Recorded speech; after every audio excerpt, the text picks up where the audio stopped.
What do you make of Georgia right now, Mike? Because to me, I'm like, I think they're the best roster right now in college football. I think there's probably some names that we don't know about just yet on the defensive side nationally that are going to step up and be dudes. Is Georgia the best team in college football right now? It's probably the best place to start. I think so, but it's night and day difference from last year with the schedule. I mean, last year was a joke, and it wasn't all their fault. You know, the Oklahoma game got canceled, but their fans had to defend them every week. Every week I said, this is not number one team in the country. I don't care that they won 2 in a row. This is not number one. And in the end, that proved to be true. Now this year, I think the record could be worse, but the team possibly could be better. They have to go to Bama. They have to go to Texas. They have to go to Ole Miss. They get Tennessee late in the year. We both said we think Florida will be better, but I don't realistically think Florida's going to beat them, but you just never know in a rivalry. So I think Georgia could lose a game, maybe even 2. Still would probably be my pick to win the national championship, even if they lost a game or 2, depending on, you know, I would imagine we're talking like 1 or 2 point losses here.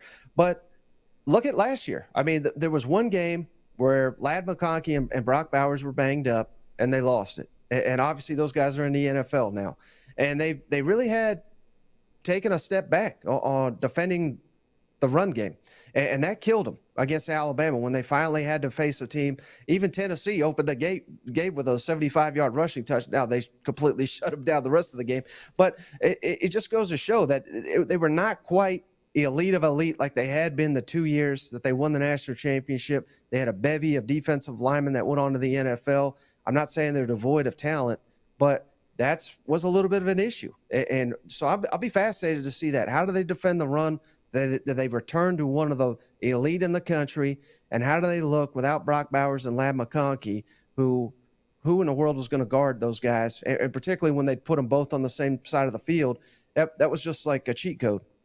And that's the terrifying thing, I think, for college football is Georgia last year, let's say you kind of have a similar path, losing the SEC championship game. They end up being on the outside looking in for the college football playoff, getting a bye, that is. In the 12-team playoff, they would still be in the dance. They'd have a chip on their shoulder, have 2 weeks, give or take, to get healthy, hit the ice bath, scheme somebody up. Like, I think Georgia last year in the 12-team playoff, I'd have a hard time not picking them to win the whole darn thing if we were to run it back in a 12-team format last year. And I think Kirby Smart does such a great job, one, manufacturing motivation for his team. Like, we have that clip, obviously, of Nolan Smith where he's going to say, y'all say we're going 7-5, this, that, and the other. And it's like, we talked to Chris Marler about this as well. He's like, I don't know who believes that or if anybody did believe that, but that's manufactured. If you lose a game and you kind of feel a little bit of a shock to the senses, a sense of urgency to where, no, you lose another one, you may or may not be able to compete for a national championship. I think Georgia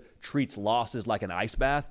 Like, some folks, they take a loss and it wounds them and they go down in the dumps and they disperse. Like, Georgia, it wakes them up and they're like, oh, okay, we're ready to roll right now. And so I think that's it's kind of dangerous for college football, honestly. Carson Beck, I think a lot of people would say he is one of the top, if not the top quarterbacks in college football. Are you as high on him as the rest of the public is? Yeah, I think you almost have to be. Now, if you throw on the Alabama game, again, his top 2 playmakers were kind of banged up, but he had some mistakes in that game. And again, is that fair to hold it against him? Because for 12 games prior, he was outstanding. Maybe not. But in those key games, you can't make those mistakes. And I would imagine that was a big part of his decision to come back, was to kind of correct those things in a SEC championship type, playoff type atmosphere, to where he doesn't tighten up a little bit, doesn't make those miscues that really killed his team in that ball game. But yeah, I mean, everything with Georgia, it's like we're kind of like picking at like a tiny little scab that they have here. Kind of, like literally everybody in the country would sub their issues for their own, because when it's someone like Oklahoma, we're like, do they even have an offensive line? These are not the concerns that we have in Athens. It's how elite are they? Are they far and away the best team in the country, or are they just the best team in the country and 1 or 2 other teams could possibly beat them? That's kind of the world we're living under Kirby Saban. I think what you said about Carson Beck. Kirby Smart, my bad. Oh, no, you're great. You're great. Can you hear me okay? Yeah, I just said Kirby Saban, my bad. Oh, no, I mean, hey, it's kind of rolling off the tongue. I don't think there's going to be a lot of people. I don't think you're the last person to put those names together, whether it be unintentionally or intentionally. But what you said about Carson Beck in the big stages, man, like the immediate thought I have is J.J. McCarthy in last year's college football playoff and the year before that against TCU. Now, Carson Beck didn't throw 2 pick sixes, so it wasn't quite as optically displeasing the way that he played against Alabama in that high-stakes game. But, I mean, fast forward the tape a year later, J.J. McCarthy very clearly was better positioned to have more success in the college football playoff game, I happen to believe, because he had experience on a stage like that. So Carson Beck, with more experience under the belt, I don't know if he has the same high-level caliber of weapons, because you mentioned Bowers and McConkey. You don't replace those guys, but they do have ETN. They do have Dom Lovett, his second year in the system. I love Colby Young from Miami, the transfer they got.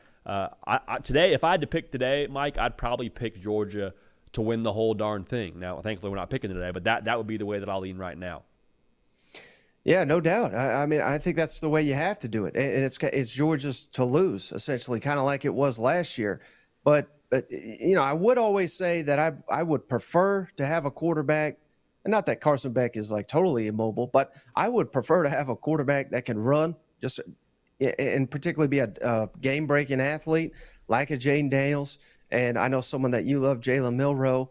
I think most people would take Beck over Milroe, but again, when we get to SEC championship, when we get to the college football playoff, it's that kind of attribute that can you can have the perfect call on defense, and an athlete like that can just destroy it in an instant, in a heartbeat. So that is the one part of Carson Beck's game that I would say I don't think that he's quite capable of. But when you're talking about just pocket awareness, arm strength, accuracy, I don't know that there's anyone better than Carson Beck in the game.